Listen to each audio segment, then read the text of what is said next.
In a sometimes harsh digital world, I'm on a mission to restore some innocence from the age before the Y2K bug. A time where dial-up internet reigned supreme, and social media was a distant dream.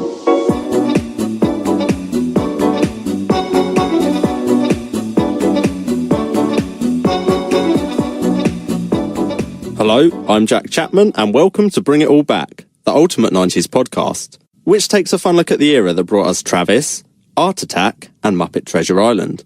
My very special guest this week is not only one of Britain's best beloved and diverse actors, he's also a comedian, writer, director, and producer. He's known for always visiting local shops for local people, is a massive Whovian, and also jointly responsible for the best adaptation of Sherlock Holmes to ever grace our screens.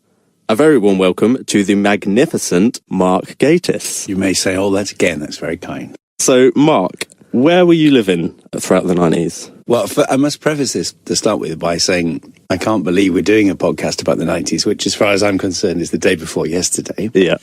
So there's that. To start with, I was living in Leeds. I left college in 1989. I was living in Leeds in 1990. Then I moved to Bristol briefly, and then to London in 1991. So I was in London from 91. So through and for the rest of time. So that's where I was. In London. North, south? North always. Okay. Don't understand South London. It's a condition. And what is one of your happiest memories from that time? There's a lot. I mean, it's an interesting thing because it's tied up so much with work and, you know, and just sort of making my way, making your way and through the world today takes everything you got. That's Cheers. That's the 80s. I've slipped a decade. It all blends in. But there are so many extraordinary things looking back that the weird thing about any kind of nostalgia is you don't really realize until it's happened what's happened. Yeah. And well, we'll talk about music in a bit, I know, but the things like Britpop being an actual, there was a proper sense of something happening, and when you're aware of that as opposed to aware of it later, that's quite a moment, I think, when you sort of think, I think something's stirring here. So, you know, I've got amazing memories, obviously, like the Perrier Award in Edinburgh for the League of Gentlemen in 97, that was a game changer. The election, and extraordinary things like seeing Supergrass, Pulp and Blur at Ali Pali. Amazing. That was an amazing gig, and that felt like something was happening there, that, you know, everything was so cool. And it's just, that's a great thing to live through, I think.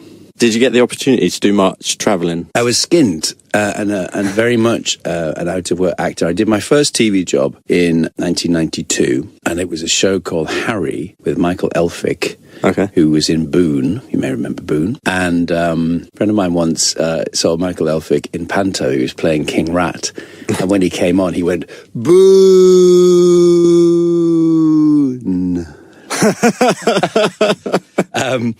I got that job because it was filming in my hometown, sort of in Darlington in the northeast of England, and they were sort of looking for local actors. So I put my parents' address on, and I got the job. Then I got another job in a Catherine Cookson, also in the northeast, and I thought I was on a roll, and I didn't work for about 5 years. So I was very skint. I was living in Muswell Hill, but then a friend of mine wanted to go travelling, and we went to Los Angeles, and it was researching all sorts of old Hollywood stuff. I hadn't been on a plane for a long time, and I remember thinking that trip was a sort of once-in-a-lifetime trip to Hollywood, and it was so brilliant. This is 93, and I remember West Hollywood, which was like, you know, it was like the Wizard of Oz. It was like stepping out of black and white into gay Technicolor. So exciting. And because of what we were doing, we were interviewing lots of old Hollywood actors and producers and directors and stuff, and I still feel very fond of LA. A lot of people hate it, but I'm very fond of it because my first experience was sort of old Hollywood. Yeah, it was that sort of Spanish villas and orange trees and the sort of retirement community. But it felt like old Hollywood, and that was magic, really. So that was great, yeah. And we were there, went to San Francisco, and then we went again the year after, went back to LA, and I'm still very fond of it. I've mostly, I think, because I've not worked there, I've just gone there for fun. I rather like LA. Yeah. That was the great trip, though, of the decade for me. I know, like me, you're a big reader. Are there any books that you remember reading in the 90s that have stuck with you? Well, I remember doing a sort of deliberate thing of trying to catch up with books that I thought I should have read and never had, which I think it's if you ever find yourself at a loose end, just go and get a classic. Yeah. Because, you might never read it. But also, I these days particularly, I don't feel bad about abandoning a book if it's not, life's too short. I know, I've got to that stage. Yeah. Like, no, I'm never going to get through them. So I read a lot of books, a lot of kind of holiday books, as it were, like The 39 Steps and Treasure Island and things like that, which I just never got around to. But the one I really remember is The Great Gatsby, which, if you haven't read, is an absolutely amazing thing. I remember putting that down and thinking, oh my God, how do you write like that? How? It's such a slim book, but it's like a jewel, I mean, Christ, he could write. It's just magic. I read a lot of Fitzgerald after that, and his short stories are particularly great, I think, but I just remember being knocked out by that. That's the one that I really remember weirdly from that time. I think I must have had it in my pocket sort of mid-90s. I got a particular sort of image of me with that, it was a very light blue cover. I mean, it was a short book. I obviously must have read it 3 or 4 times. Yeah. Do you go out and read, like in a park if the weather's nice, or... Yeah, although I think I mostly read on the bus. Oh, I can't do... I could do the tube and the train, but the bus... Do you get sick? Yeah. I used to get terrible. I couldn't do it because I've got past it somehow. But I've just finished an amazing new biography of Noel Coward, and I genuinely couldn't put it down. Every opportunity, I've been reading it in my dressing room, between scenes at the National, the play I'm doing now, and on the bus on the way in, and it's brilliant feeling. And I've finished it, and I miss the book. Isn't that a funny thing? I actually miss being in Noel Coward's company. It's so well written. I recommend it. And what are some of your personal big milestone moments from the 90s? So, I was, as I say, I was very much a jobbing actor. Yes. A jobby dagdor. Working in a pub, a restaurant.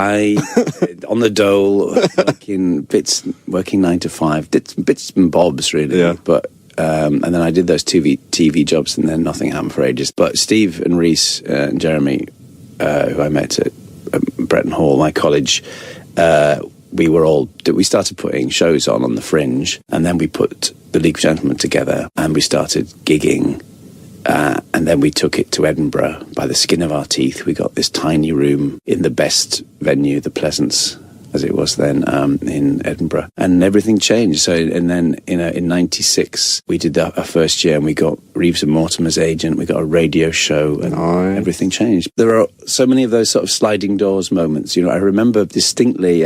We did a show, a sort of best of show, and we were trying to sign with an agent, and they were very keen. Thank God we didn't go with them. That was Christmas of '95, and in the Christmas break, I went up to Leeds to stay with Jeremy, and Steve Coogan did his Paul and Pauline Calf video diary, and it was so brilliant and so like the character comedy of it, and I remember Jeremy and I just looking at each other. I said, do you think we've missed the boat? And then literally the next year, everything changed. And then the following year, we went back to Edinburgh and won the Perrier, and it that opened the door to the TV series and stuff. So, yeah, that was a whopper. And that, again, as I said earlier, that sense of being part of something, of a bit of a movement, was very exciting. There were lots of people around, like Armstrong and Miller, and it was a very exciting time to be doing that. Yeah, and you had Paul Whitehouse and Charlie Higson. Yeah, and I mean, Jeremy and I wrote a script for Charlie. We sent him some sketches. I can't remember what it was for now. Is it for the Fast Show? Can't have been the Fast Show. It must have been pre-Fast Show, I think. And then we wrote an episode of Randall and Hopkirk, which he produced. Yes, love that. So, it was very exciting, and to dip a toe into it and then feel like there was a kind of momentum to to what we'd always wanted to do really was amazing. But as I say, it still feels like yesterday to me. So I can't believe I'm doing this. Sounded like Methuselah.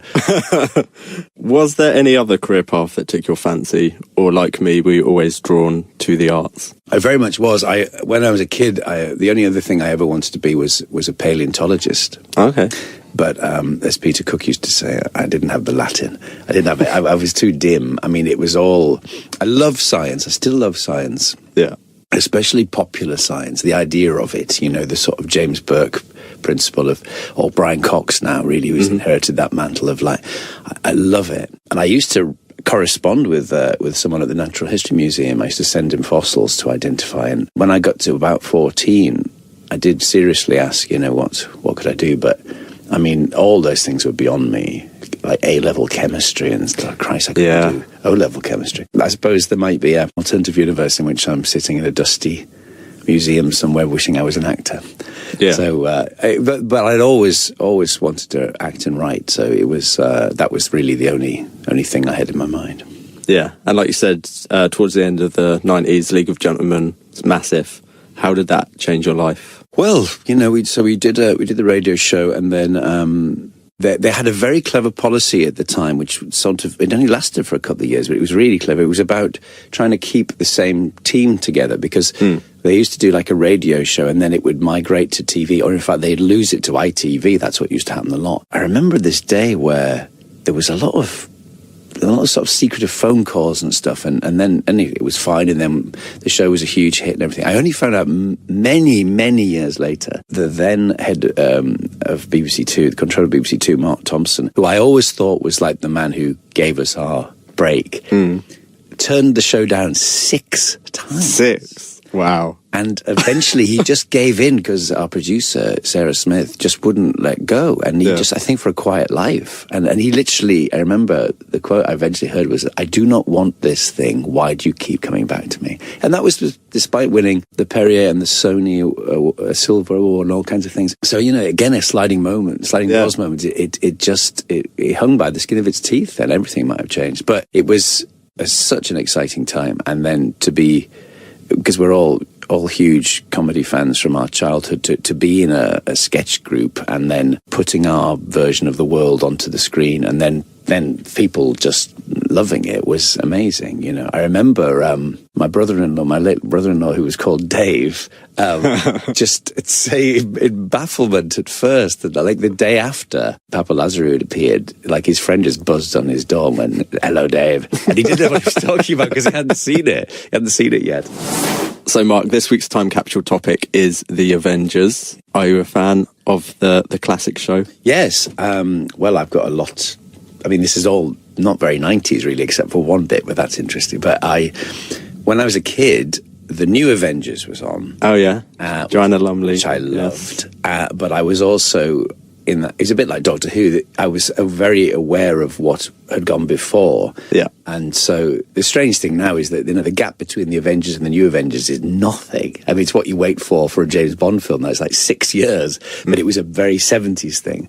Yeah. But they brought out this wonderful glossy TV Times thing, which had all the old stills of Dinah Rigg and Honor Blackman and Linda Thorson. I was so obsessed with it, but we couldn't see it. The original series. And then in the 80s, when Channel 4 started, one of the things they put on was repeats of The Avengers. And I used to record it on my Betamax. Yeah. At 2:00 in the morning it was on. That's when I saw most of the original ones.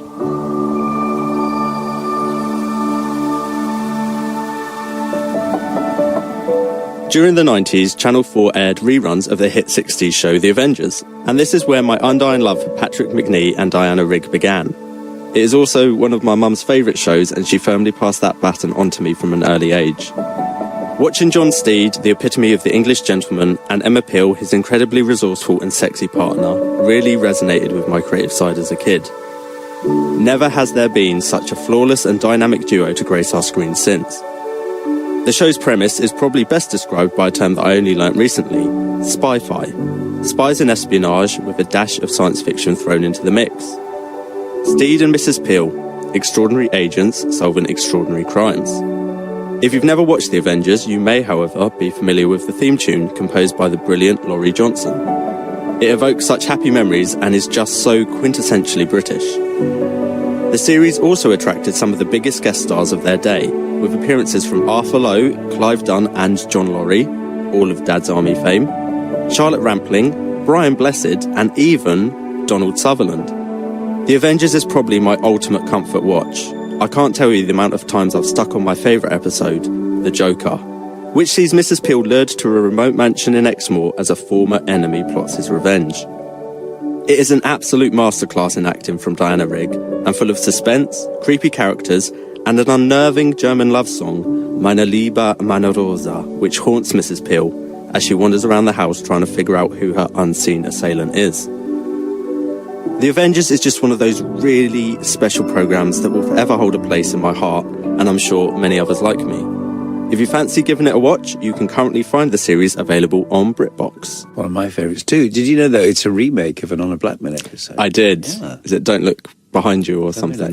That's also fascinates me, is that TV was so ephemeral. They felt able to do that like 2 or 3 years later, and no one was playing. Like, yeah. It's amazing. And in the 90s, they did a film with Ralph Fiennes and Uma Thurman and Sean Connery. And, you know, I remember thinking, this is risky.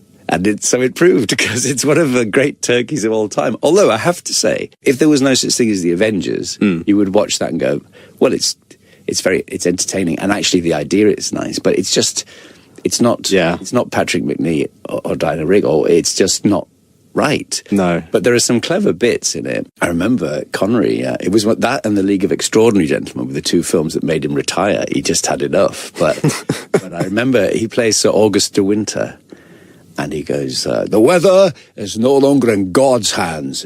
It's in mine. This is only the beginning. I can remember that from the trailer. Isn't that weird? And and he has 3 sisters called April, May and June.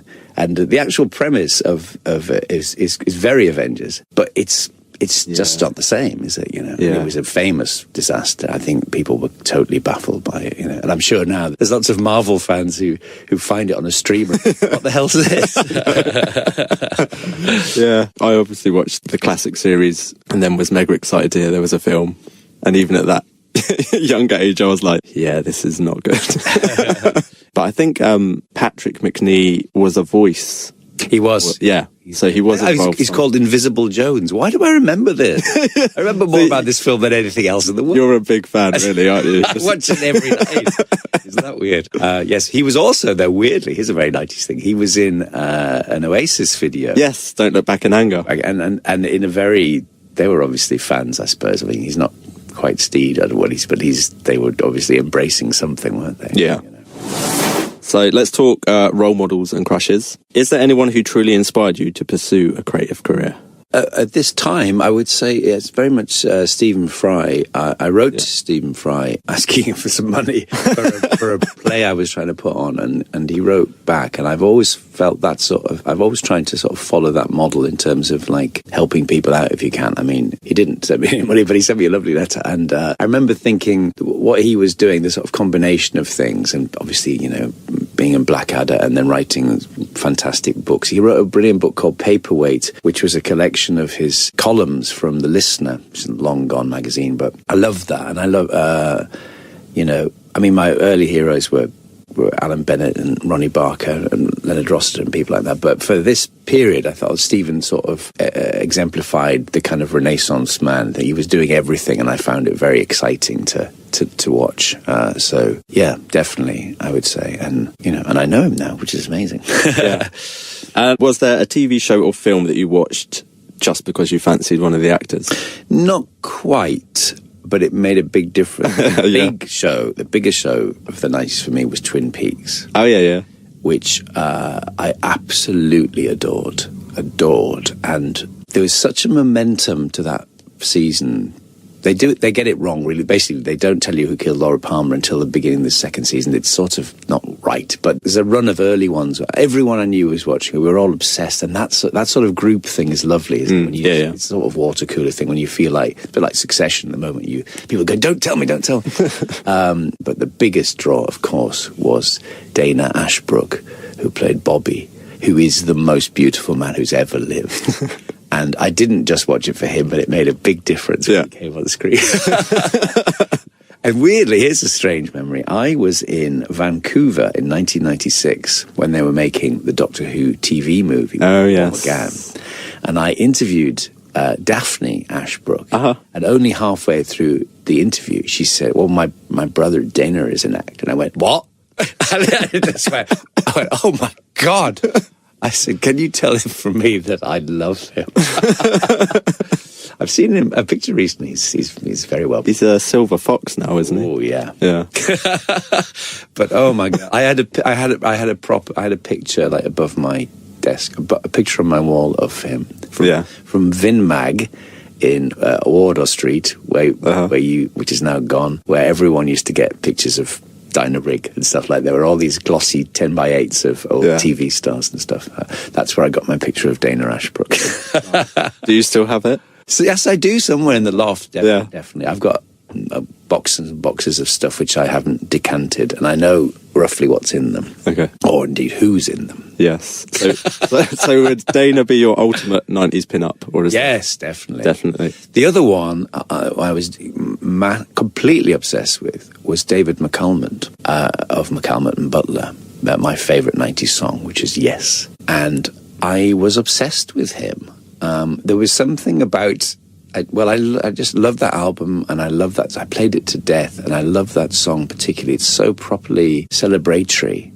And I was filming something in the middle of the 90s in the summer. It was a very happy experience. And I remember we had a bit of time off, and we drove back into London from Epsom, I think. And it was a very hot night. And in my head, we've got like the sunroof down. I don't even know if we did. But it's become like a sort of John Hughes film. Yeah.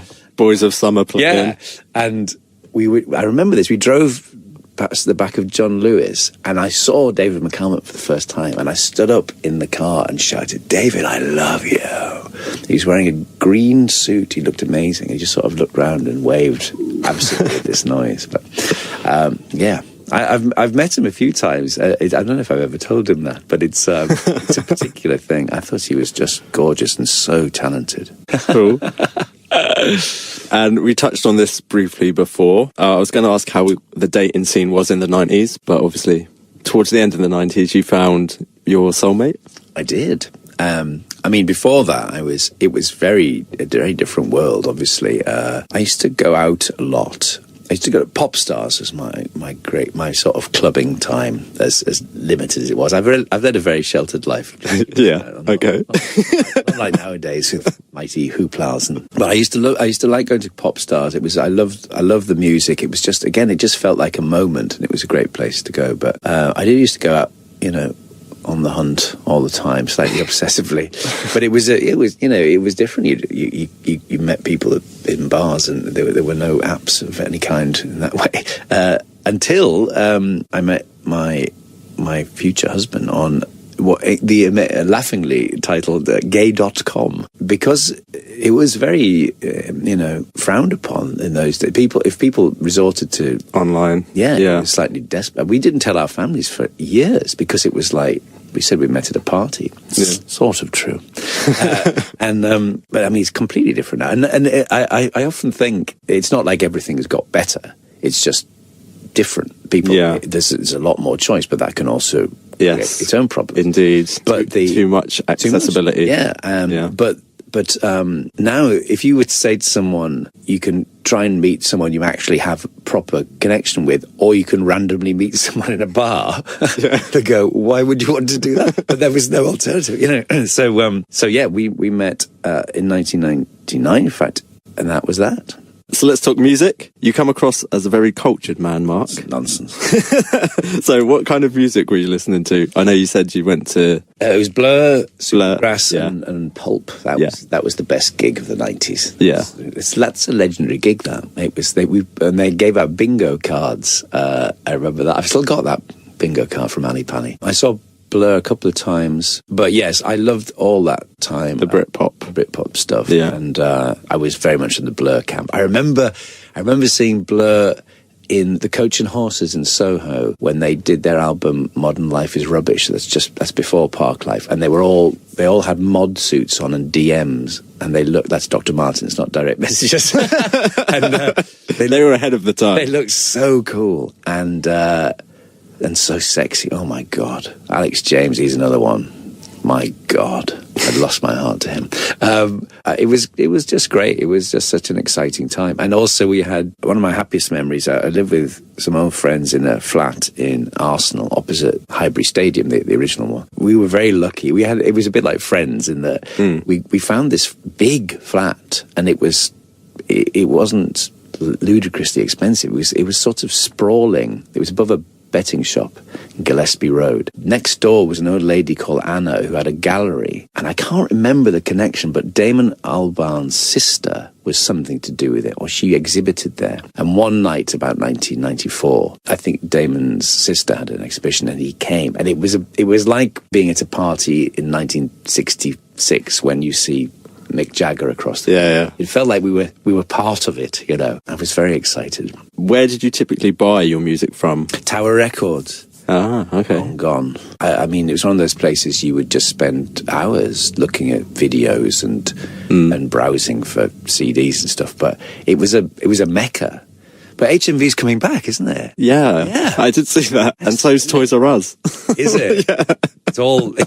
It's nostalgia. It's weird though, isn't it? It's how this whole thing about streamers now is very interesting, because people announce the death of physical media constantly, and then discover that you need to hang on to these things. I'm annoyed because I've just been getting rid of all my DVDs. But it's funny how people want to hold something. The thing here's something I miss from the 90s or from the olden days, was the thing of getting on the bus with a DVD with a big fat booklet in it. Yeah. And or indeed a CD with something you could read on the bus that had stuff in it. And I remember that time when DVDs started to just become very basic, and it was rather sad, you know. And I think what we've ended up with is a sort of collector mentality where people, they want their vinyl now because they want something they can actually hang on to. It's interesting, isn't it? Yeah, I've still got my CD of Jeff Wayne's War of the Worlds with the booklet. So have I. That's one of the great booklets. Yeah. Yes.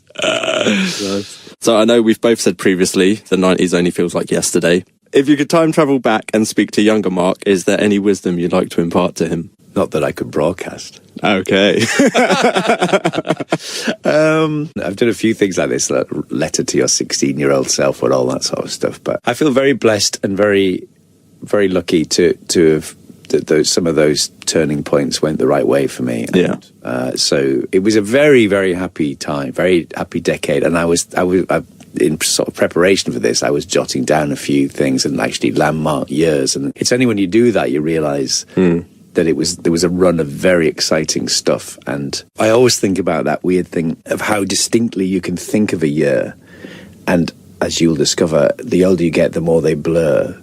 But if you're in the right place and the right age, you'll be able to say, oh, it's very 2018 or something like that. In a way, I just can't. I just don't. But I remember the run of sort of 93 to 97, or in fact to 99. There's something very distinct for each of those years because so much was happening for us. So it was very exciting. Thank you once again to the fantastic Mark Gatiss for joining me. Please subscribe, rate, review, and you can listen to more episodes on Global Player.